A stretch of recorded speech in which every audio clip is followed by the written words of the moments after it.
بسم اللہ الرحمن الرحیم۔ شروع اللہ کا نام لے کر جو بڑا مہربان اور نہایت رحم کرنے والا ہے۔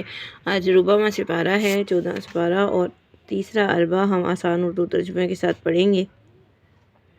اللہ نے کہا ہے کہ دو معبود نہ بنا لو، معبود تو صرف وہ ایک ہی ہے، لہٰذا مجھی سے ڈرو۔ اس کا ہے جو کچھ آسمانوں اور زمین میں ہے اور سب پر دین اسی کا قائم ہے، تو کیا تم اللہ کے سوا کسی اور سے ڈرو گے؟ تمہارے پاس جو کوئی نعمت بھی ہے وہ اللہ ہی کی طرف سے ہے، پھر جب کوئی مصیبت آتی ہے تو تم لوگ اس سے التجا کرتے ہو، پھر جب وہ اس مصیبت سے تم کو دور کر دیتا ہے تو یکا یک تم میں سے ایک گروہ اپنے رب کے ساتھ دوسروں کو شریک کرنے لگتا ہے تاکہ اس کی نعمت کی ناشکری کرے جو ہم نے ان کو عطا کی ہے۔ بس مزے کر لو، عنقریب تمہیں معلوم ہو جائے گا۔ یہ لوگ جن معبودوں کی حقیقت کو بھی نہیں جانتے، ان کے لیے اس رزق میں سے حصہ بناتے ہیں جو ہم نے ان کو دیا ہے۔ اللہ کی قسم، تم سے اس جھوٹ کے متعلق ضرور پوچھا جائے گا جو تم گھڑتے تھے، اور یہ اللہ کے لیے بیٹیاں قرار دیتے ہیں۔ سبحان اللہ، وہ خود ان کے لیے وہ کچھ ہے جو یہ چاہیں۔ جب ان میں سے کسی کو بیٹی کی خوشخبری دی جاتی ہے تو اس کا چہرہ سیاہ ہو جاتا ہے اور وہ غم سے بھر جاتا ہے، لوگوں سے چھپتا پھرتا ہے اس بری خبر کی وجہ سے جو اسے دی گئی ہے۔ سوچتا ہے کہ کیا ذلت کے ساتھ بیٹی کو لیے رہے یا اسے مٹی میں دبا دے۔ سنو، بہت برا حکم ہے جو یہ لگاتے ہیں جو لوگ آخرت پر ایمان نہیں رکھتے۔ بری صفات تو ان کے لیے ہے، اللہ کے لیے تو برتر صفات ہیں، وہ سب پر غالب اور حکیم و دانا ہے۔ اگر کہیں اللہ لوگوں کو ان کے ظلم کی بنا پر فوراً ہی مواخذہ کر لیا کرتا تو اس زمین پر کسی جاندار کو نہ چھوڑتا، لیکن وہ ایک مدت مقرر تک کے لیے سب کو مہلت دیتا ہے، اور پھر جب ان کی وہ مدت آ جاتی ہے تو اس سے ایک گھڑی بھر آگے پیچھے نہیں ہو سکتے۔ یہ لوگ اللہ کے لیے وہ کچھ مقرر کرتے ہیں جو خود اپنے لیے ناپسند کرتے ہیں، اور ان کی زبانیں یہ جھوٹ بیان کرتی ہیں، ان کے لیے بھلائی ہی بھلائی ہے کرتی ہے کہ ان کے لیے بھلائی ہی بھلائی ہے، ضرور ان کے لیے تو آگ ہے جس میں وہ سب آگے بھیجے جائیں گے۔ اللہ کی قسم، اے محمد صلی اللہ علیہ وآلہ وسلم، ہم نے تم سے پہلے بھی بہت سی امتوں کی طرف رسول بھیجے، مگر شیطان نے ان کے لیے ان کے اعمال خوشنما بنا دیے۔ وہی آج ان لوگوں کا سرپرست ہے اور ان کے لیے دردناک عذاب ہے۔ ہم نے تم پر یہ کتاب اس لیے نازل کی ہے تاکہ تم ان لوگوں کے لیے اس چیز کی وضاحت کرو جس میں انہوں نے اختلاف کیا، اور یہ کتاب ہدایت اور رحمت ہے ان لوگوں کے لیے جو ایمان لائے ہیں۔ اللہ نے آسمان سے پانی نازل کیا اور اس کے ذریعے زمین کو زندہ کیا اس کے مردہ ہو جانے کے بعد، بے شک اس میں نشانی ہے ان لوگوں کے لیے جو سنتے ہیں۔ تمہارے لیے مویشیوں میں بھی ایک سبق موجود ہے، ہم تمہیں ان کے پیٹ سے ایک چیز پلاتے ہیں، گوبر اور خون کے درمیان سے، یعنی خاص دودھ جو پینے والے کے لیے خوشگوار ہوتا ہے۔ اسی طرح کھجور اور انگور کے پھلوں سے بھی ایک چیز پلاتے ہیں جسے تم نشہ آور بھی بنا لیتے ہو اور اچھا رزق بھی۔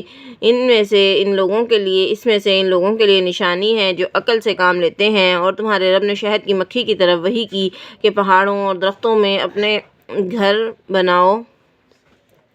بنا، اور ان بیلوں میں جن کو یہ ٹٹیوں پر چڑھاتے ہیں ہر طرح کے پھلوں سے رس چوس، اور اپنے رب کی ہموار کی ہوئی راہوں پر چل۔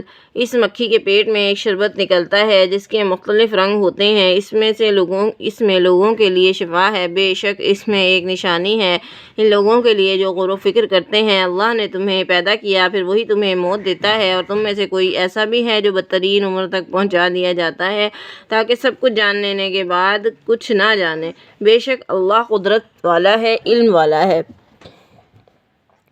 اللہ نے تم میں سے بعض کو بعض پر رزق میں فضیلت عطا کی ہے، پھر جن لوگوں کو فضیلت دی گئی وہ اپنا رزق اپنے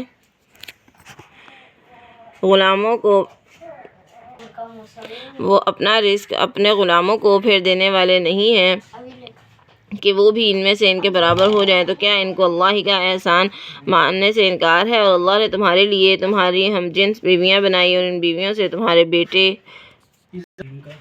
بیٹے اور پوتے بنائے اور تمہیں اچھی چیزوں کا رزق دیا، پھر کیا یہ باطل پر ایمان لاتے ہیں اور اللہ کے احسان کا انکار کرتے ہیں، اور اللہ کے سوا ان معبودوں کو پوجتے ہیں جو ان کے لیے نہ آسمانوں سے کچھ رزق دینے کا اختیار رکھتے ہیں نہ زمین سے، نہ وہ یہ کر ہی سکتے ہیں، لہٰذا تم اللہ کے لیے نہ بیان کرو، اللہ جانتا ہے تم نہیں جانتے۔ اللہ ایک مثال بیان کرتا ہے کہ ایک غلام ہے جو کسی دوسرے کا مملوک ہے اور خود کسی چیز کا اختیار نہیں رکھتا، اور دوسرا وہ ہے جسے ہم نے اپنی طرف سے اچھا رزق عطا کیا ہے اور وہ اس سے کھلے اور چھپے خرچ کرتا ہے۔ کیا یہ برابر ہو سکتے ہیں؟ الحمدللہ، بلکہ ان میں سے اکثر جانتے نہیں ہیں۔ اللہ ایک اور مثال بیان کرتا ہے کہ دو آدمی ہیں، ان سے ایک گونگا بہرا ہے جو کسی چیز کے کرنے پر قادر نہیں اور اپنے آقا پر بوجھ ہے، وہ جدھر بھی اسے بھیجتا ہے کسی خیر کے ساتھ نہیں آتا۔ کیا یہ شخص اس آدمی کے برابر ہو سکتا ہے جو انصاف کا حکم دیتا ہے اور سیدھے راستے پر قائم ہے؟ آسمانوں اور زمین کے پوشیدہ حقائق کا علم تو اللہ ہی کو ہے، اور قیامت کے برپا ہونے کا معاملہ نہیں ہے مگر آنکھ جھپکنے کی مانند یا اس سے بھی کم۔ بے شک اللہ ہر چیز پر قادر ہے۔ اللہ نے تم کو تمہاری ماؤں کے پیٹوں سے نکالا اس حالت میں کہ تم کچھ نہیں جانتے تھے۔ اس نے تمہارے لیے کان اور آنکھیں بنائیں اور دل بنائے کہ شاید تم اس کے شکر گزار بنو۔ کیا انہوں نے پرندوں کو نہیں دیکھا کہ آسمان کی فضا میں کس طرح مسخر ہیں اور ان کو اللہ کے سوا کوئی اور تھامے ہوئے نہیں ہے؟ اس بات میں ان لوگوں کے لیے نشانیاں ہیں جو ایمان رکھتے ہیں۔ اللہ نے تمہارے لیے تمہارے گھروں کو جائے سکون بنایا۔ اس نے تمہارے لیے جانوروں کی کھالوں سے ایسے گھر بنائے جنہیں تم سفر اور قیام کے وقت ہلکا پاتے ہو۔ اس نے